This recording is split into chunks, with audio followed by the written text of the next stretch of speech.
Oke, assalamualaikum teman-teman trader. Kali ini di video ini kita akan mencoba mapping untuk analisa XAU USD hari Senin, tanggal 11 Agustus dan selama 1 minggu ke depan ya.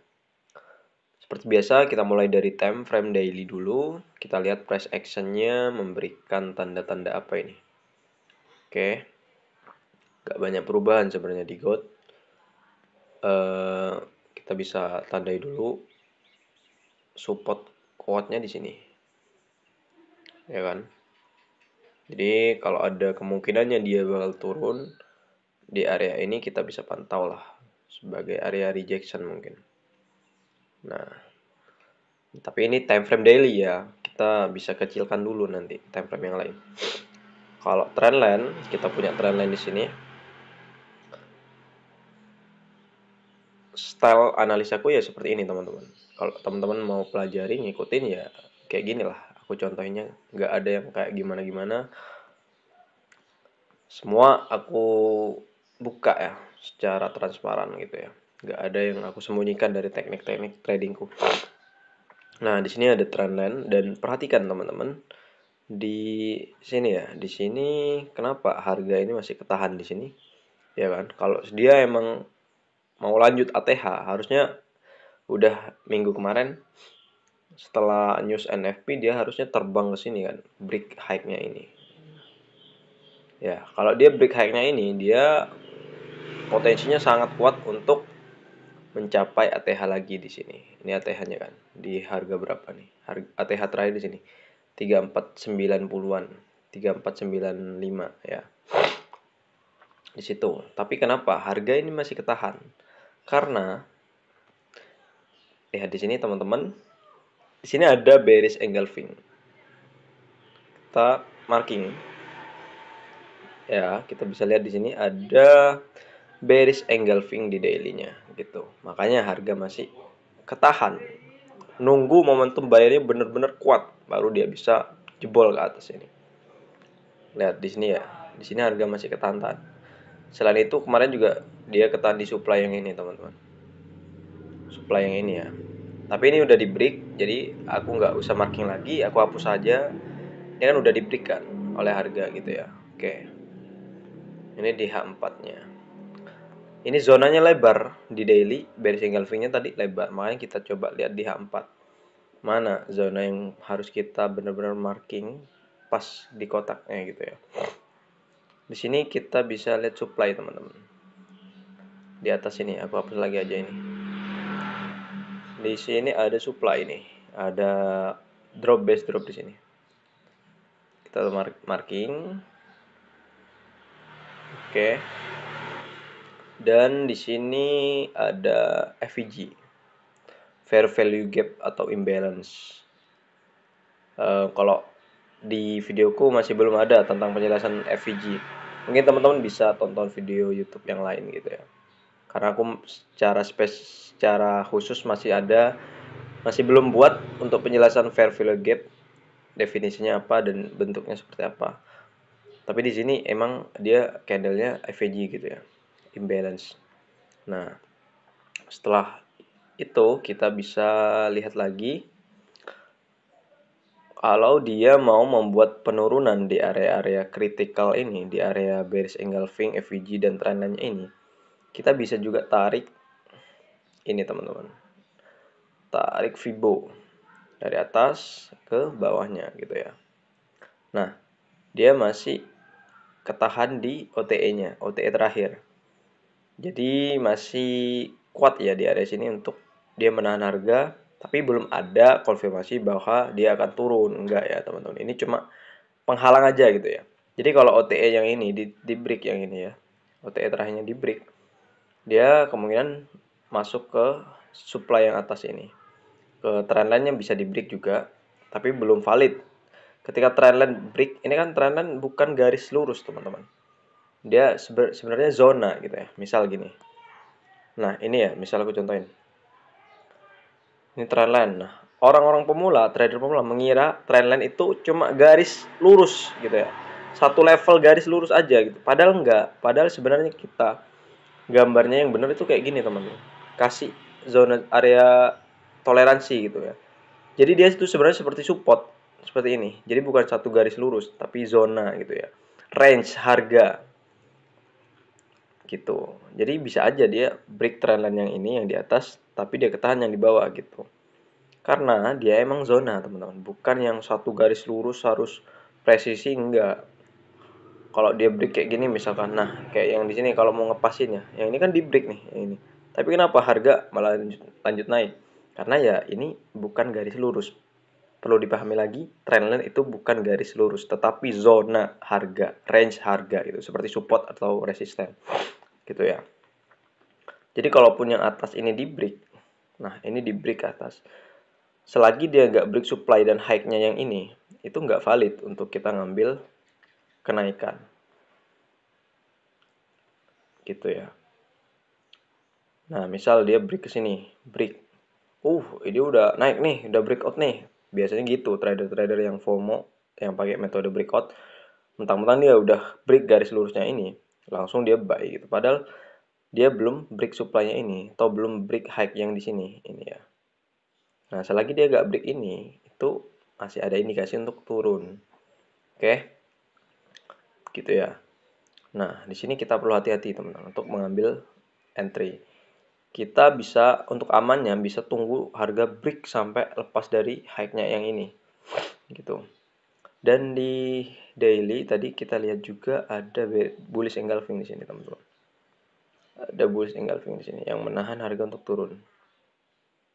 Nah, dan udah diambil ya. Ini lihat candlenya udah masuk lalu lanjut naik lagi. Coba kita turunkan di H4. Kita bisa tandain yang ini. Rally base rally-nya di sini ya. Dan harga udah reject di situ. Oke, untuk time frame H1 kita lihat. Kita bisa gambar trendline juga di sini.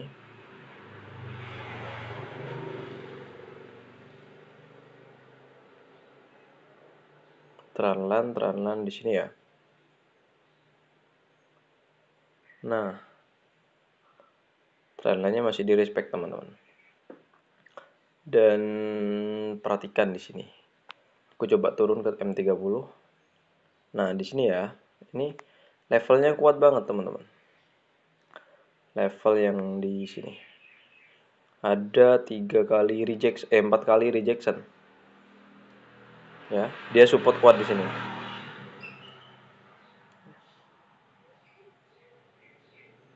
Gitu ya. 1, 2, 3, 4. Ada 4 kali rejection di situ. Nggak berhasil sampai jebol ke bawah gitu ya. Jadi kita bisa asumsikan bahwa harga masih ada potensi kuat untuk dia naik dan break trendline yang atasnya ini. Gitu ya. Tapi kita tunggu juga karena harga yang di atas ini juga masih ketahan, teman-teman. Kita gambar trendline kecil di sini. Nah, berkali-kali dia coba untuk nembusin trendline ini tapi gagal. Ya. 1, 2, 3, 4, 5. 5 kali terjadi rejection di sini. Kita bisa tunggu hari Senin. Jangan terburu-buru untuk ambil entry. Tapi untuk analisaku, ini kecenderungannya secara price action gitu ya. Gold ini bakal naik lagi gitu. Masih ada potensi kuat untuk dia menguji level supply di sini. Dia naik ke sini bisa aja koreksi dulu. Koreksi dikit. Kita lihat aja besok. Kita nggak bisa memastikan koreksinya di mana karena kita belum lihat kondisi price actionnya yang setelah harga break gitu ya. Jadi kita asumsikan aja ini, dia masuk ke supply, bisa koreksi, bisa juga drop sampai bawah, tapi kita lebih cenderung yang koreksi aja ya. Koreksi karena potensinya bullish masih kuat. Bisa aja dia lanjut naik lagi. Gitu ya untuk analisaku. Perhatikan level yang ini. Dan secara struktur gitu ya. Dia udah terjadi boss teman-teman. Di sini ini boss yang pertama, break of structure, penembusan high-nya gitu. High-nya udah ditembus ya. Sini yang ini juga ya di sini ya. udah terjadi break of structure, dan yang ini juga. Nah, itu ya, tinggal nunggu break of structure yang atas ini. Ketika udah terjadi break of structure yang ini, nah ini udah sampai break trendline, lalu dia menembus, terjadi BOS di sini ya, high yang ini ditembus gitu ya, yang di sini ditembus. Nah itu ada potensi kuat untuk harga bisa lanjut naik lagi. Oke, untuk price actionnya kayak gini ya teman-teman ya. Kalau aku lihat dari indikator, coba kita buka moving average. Nah, yang hitam ini moving average 50 ya. Dia masih ketahan di moving average 50-nya. Masih tren kuat gitu ya. Gitu. Jadi kita coba lihat lagi. Indikatornya ganti. Kita bisa buka Bollinger Bands. Kita lihat. Nah, bottom Bollinger Band-nya itu masih menahan harga. Dia lihat di sini 1, 2, 3, 4 terjadi 4 kali rejection di bottom Bollinger Band. Dan dia udah melepas dari middle Bollinger Band-nya ini. Jadi ada kemungkinan untuk harga dia lanjut naik ya. Karena udah masuk di zona ini, di apa namanya? Di middle Bollinger Band-nya. Ya, dia kan di sini. Dia kan mencoba turun, naik lagi gitu kan ke sini. Turun, naik lagi, turun, naik lagi gitu ya. Dan udah close di atas middle-nya ini, garis tengah dari indikator Bollinger Band. Oke. Gitu ya. Jadi dia potensinya sangat kuat untuk naik ke sini hari Senin, dan kita hati-hati di supply. Bisa kita tunggu, ya bisa kita juga masuk momentum misalnya, tapi perlu nunggu konfirmasi. Masuk pakai lot kecil, resiko kecil, karena kita membidik correctionnya, bukan tren kuat gitu ya, bukan follow the trend. Kita bisa tunggu di area-area koreksinya untuk ikut pergerakan naiknya gitu ya teman-teman ya. Lebih kalau potensi bullish kayak gini, kita lebih enak, lebih bijak juga kalau kita ambil posisi yang follow the trend, ngebuy gitu ya, bukan nge-sell. Boleh nge-sell asalkan kita paham resikonya dan pakai lot kecil, risk yang kecil gitu ya. Aku tutup lagi. Bollinger Bands aku sembunyikan. Bentar.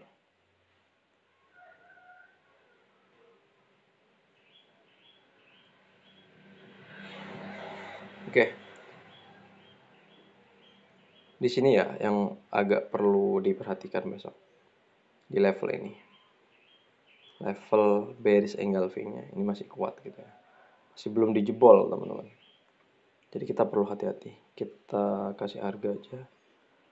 Di level ini ada FVG dan sejajar dengan trendline. Dan juga yang atas ini. Supply yang di sini. Ya. Kita hati-hati di area itu. Kalaupun ngebuy, kita bisa TP sebelum masuk zona itu. Coba lihat lagi. Oke. Ini ya panahnya ya. Naik bisa ngerespek zona supply yang H4-nya ini, turun lagi dikit. Turun dikit baru lanjut naik lagi. Gitu. Oke, itu aja untuk analisa gold di minggu ini, minggu depan maksudnya, hari Senin. Untuk entry-nya teman-teman, kita perlu hati-hati aja. Karena kalau belum bergerak harga gitu ya, aku nggak bisa langsung ngasih sinyal, oh kita entry di sini, enggak ya. Karena ini masih area-area tricky juga gitu ya. Kecuali kita udah dapet harga udah yang break sampai supply, ya udah kita yakin bahwa harga akan lanjut naik. Ini cuma potensi aja, potensi masih kuat untuk naik gitu ya. Oke, itu aja. Semoga bisa dipahamin dan teman-teman bisa ambil pelajaran dari video ini. Assalamualaikum.